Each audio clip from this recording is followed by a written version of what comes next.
Friends, आज हम पढ़ेंगे भोला राम का जीव, जिसके लेखक है हरिशंकर परसाई।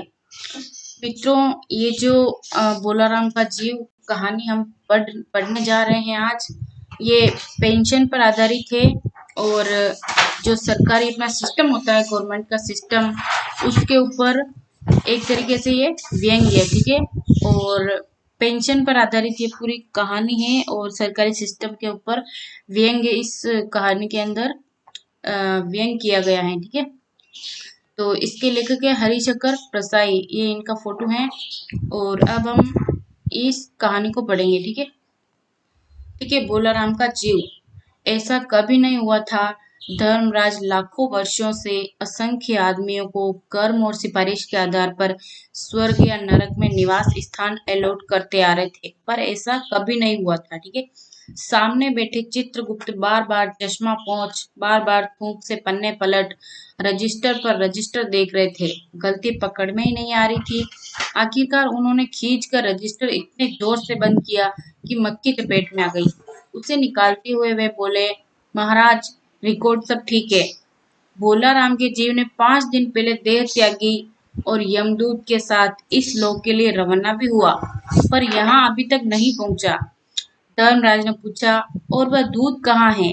महाराज, वह भी लापता है। इसी समय द्वार खुले और एक यमदूत बदहवास वहां आया। उसका मौलिक कुरूप चेहरा परिश्रम, परेशानी और भय के कारण और भी विकृत हो गया था।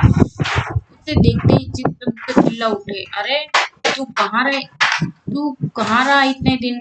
भोला राम का जीव कहाँ है? यमदूत हाथ जोड़कर बोला, दया निधान, मैं कैसे बतलाऊं कि क्या हो गया। आज तक मैंने धोखा नहीं खाया था, पर भोला राम का जीव मुझे चकमा दे गया। 5 दिन पहले जब जीव ने भोला राम का देह त्यागा, तब मैंने उसे पकड़ा और इस लोक की यात्रा आरंभ की। नगर के बाहर ज्यों ही मैं उसे लेकर एक तीव्र वायु तरंग पर सवार हुआ, त्यों ही वह मेरी चंगुल से छूटकर न जाने कहाँ गायब हो गया। इन 5 दिनों में मैंने सारा ब्रह्मांड छान डाला, पर उसका कहीं पता नहीं चला, ठीक है। भोला राम के जीव का कहीं पता नहीं चला। धर्मराज क्रोध से बोला, मूर्ख, जीवों को लाते लाते बूढ़ा हो गया, फिर भी एक मामूली बूढ़े आदमी के जीव ने तुझे चकमा दे दिया। दूत ने सिर झुकाकर कहा, महाराज, मेरी सावधानी में बिल्कुल कसर नहीं थी। मैंने इन अभ्यस्त हाथों से उस अच्छे अच्छे वकील भी नहीं छूट सके, पर इस बार तो कोई इंद्रजाली हो गया। चित्रगुप्त ने कहा, महाराज, आजकल पृथ्वी पर इस प्रकार का व्यापार बहुत चला है। लोग दोस्तों को कुछ चीज भेजते हैं और उसे रास्ते में ही रेलवे वाले उड़ा लेते हैं। होजरी के पार्सलों के मोजे रेलवे अफसर पहनते हैं। मालगाड़ी के डब्बे रास्ते में कट जाते हैं। एक बात और हो रही है, राजनीतिक दलों के नेता विरोधी नेता को उड़ाकर बंद कर देते हैं। कहीं भोला राम के जीव को भी तो किसी विरोधी ने मरने के बाद खराबी करने के लिए तो नहीं उड़ा दिया। धर्मराज ने व्यंग से चित्रगुप्त की ओर देखते हुए कहा, तुम्हारी भी रिटायर होने की उम्र आ गई। भला भोला राम जैसे नगण्य 3 आदमी से किसी को क्या लेना देना। इसी समय कहीं से घूमते घामते नारद मुनि यहाँ आ गए। धर्मराज को गुमसुम बैठे देख बोले, क्यों धर्मराज, कैसे चिंतित बैठे हैं? क्या नरक में निवास स्थान की समस्या अभी हल नहीं हुई? धर्मराज ने कहा, वह समस्या तो कब की हल हो गई। नरक में पिछले सालों में बड़ी गुणी कारीगर आ गए हैं। कई इमारतों के ठेकेदार हैं जिन्होंने पूरे पैसे लेकर रद्दी इमारतें बनाई। बड़े बड़े इंजीनियर भी आ गए हैं जिन्होंने ठेकेदारों से मिलकर पंचवर्षीय योजनाओं का पैसा खाया। ओवरसीयर हैं जिन्होंने उन मजदूरों की हाजिरी भर कर पैसा हड़पा जो कभी काम पर गए ही नहीं। इन्होंने बहुत जल्दी नरक में कई इमारतें तान दी हैं। वह समस्या तो हल हो गई, पर एक बड़ी विकट उलझन आ गई है। भोला राम नाम के एक आदमी की 5 दिन पहले मृत्यु हुई। उसके जीव को यह दूत यहाँ ला रहा था कि इसे रास्ते में चकमा देकर भाग गया। इसने सारा ब्रह्मांड छान डाला, पर वह कहीं नहीं मिला। अगर ऐसा होने लगा तो पाप पुण्य का भेद ही मिट जाएगा। नारद ने पूछा, उस पर इनकम टैक्स तो बकाया नहीं था? हो सकता है उन लोगों ने रोक लिया हो। चित्रगुप्त ने कहा, इनकम होती तो टैक्स होता, भूख मरा था। नारद बोले, मामला बड़ा दिलचस्प है। अच्छा, मुझे उसका नाम पता तो बताओ, मैं पृथ्वी पर जाता हूँ। चित्रगुप्त ने रजिस्टर देखकर बताया, भोलाराम नाम था उसका। जबलपुर शहर में धामापुर मोहल्ले में नाले के किनारे एक 1.5 कमरे के मकान में परिवार समेत रहता था। उसकी एक स्त्री थी, 2 लड़के और एक लड़की।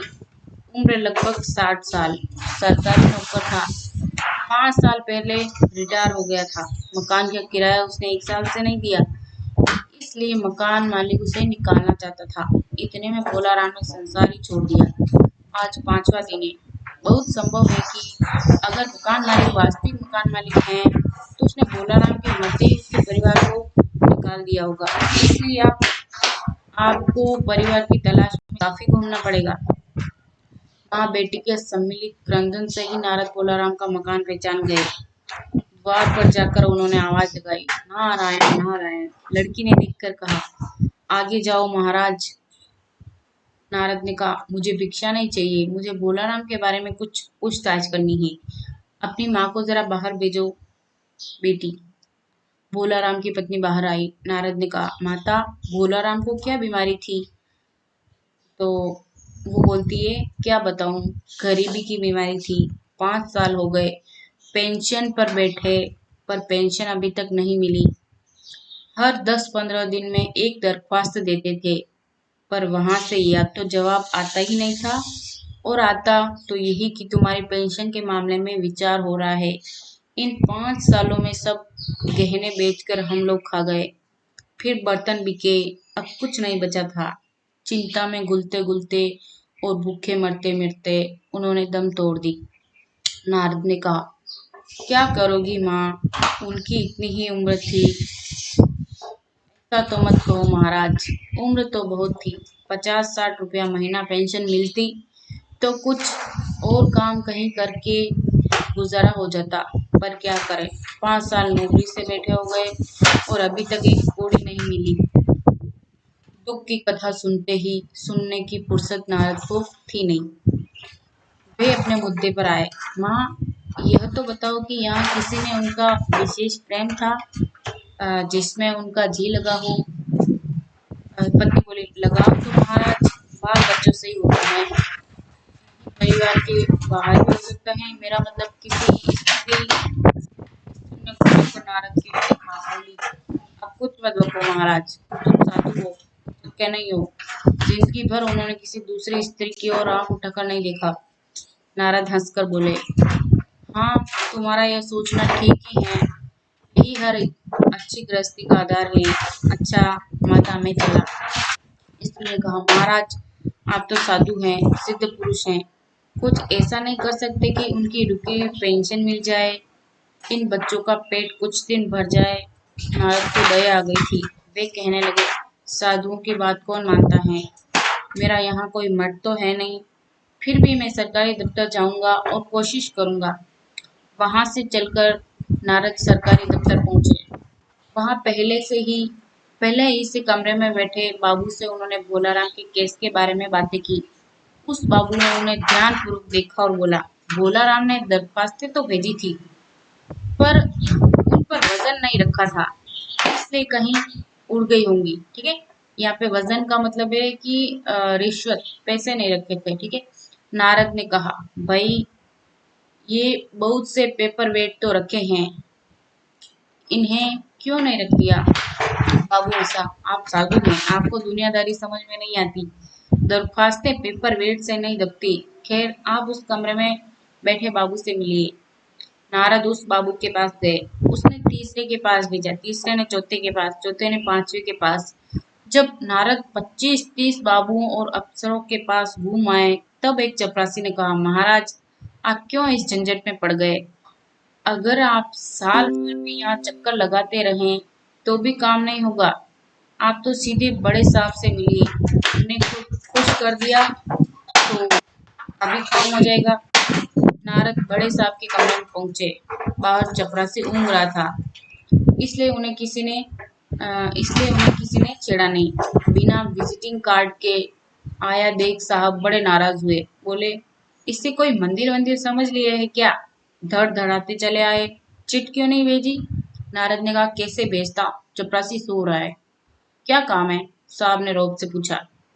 नारद ने भोला राम का केस नारद ने भोला राम का पेंशन केस बतलाया। साहब बोले आप हैं बैरागी, दफ्तरों के रीति रिवाज नहीं जानते। असल में भोला राम ने गलती की। भाई यह भी एक मंदिर है, यहाँ भी दान पुण्य करना पड़ता है। आप भोला राम के आत्मीय मालूम होते हैं। भोला राम की दरखास्तें उड़ रही है, उन पर वजन रखिए।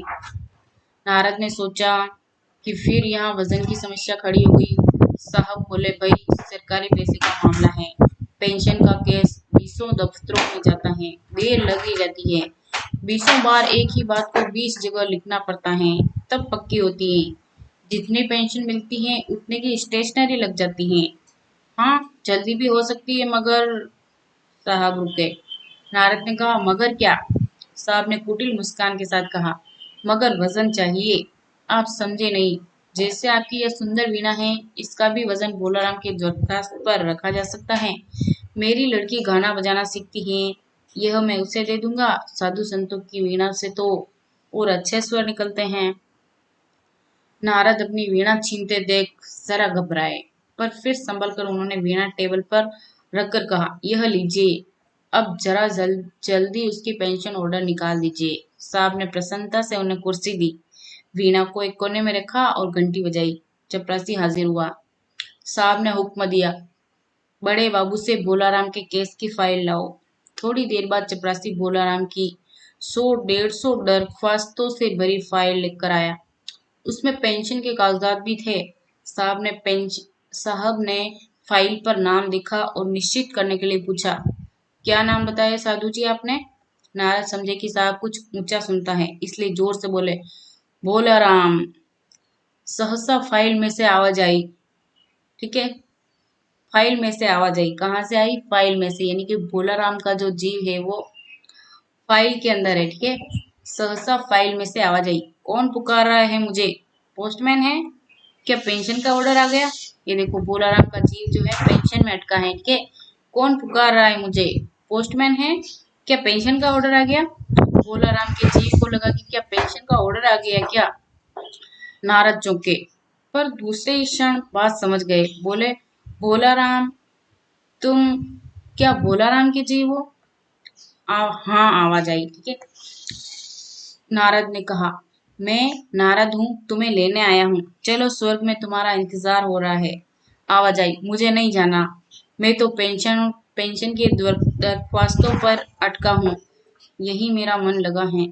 मैं अपनी दरखास्तें छोड़कर नहीं जा सकता। ठीक है, जो भोलाराम का जो जीव है वो उसकी पेंशन के अंदर अटका हुआ है।